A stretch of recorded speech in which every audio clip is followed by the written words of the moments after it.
Le Conseil de l'Europe a chargé une commission, la Commission européenne pour l'efficacité de la justice, la CEPEJ, de faire une évaluation des systèmes judiciaires des 47 pays constituant le Conseil de l'Europe. Alors, quel est l'objectif de la CEPEJ?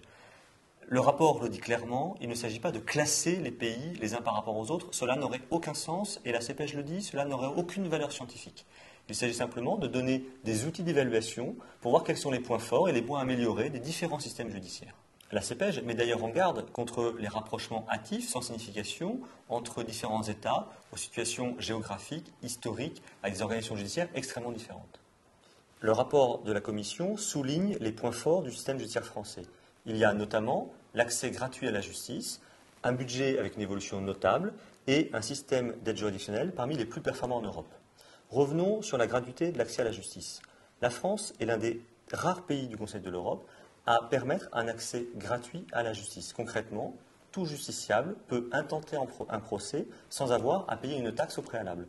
Sachez qu'au Royaume-Uni, en Italie ou aux Pays-Bas par exemple, le justiciable doit payer parfois jusqu'à plusieurs milliers d'euros simplement pour avoir le droit d'intenter un procès.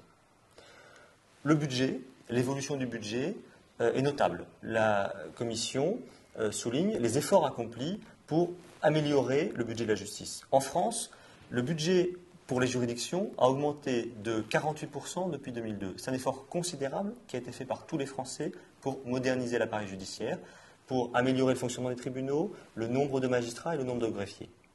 Le troisième point, c'est un système d'aide juridictionnelle parmi les plus performants en Europe. La France est l'un des seuls pays où l'aide juridictionnelle, c'est-à-dire le soutien de l'État pour payer les frais d'avocat pour les personnes les plus faibles, peut être octroyé à la fois pour les procédures contentieuses civiles, pénales et administratives, mais également pour des procédures non contentieuses telles que la médiation familiale ou la médiation pénale.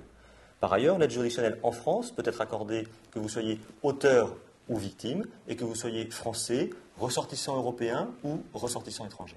Autre point extrêmement positif souligné par la Commission, la France est pilote pour la formation de ses magistrats.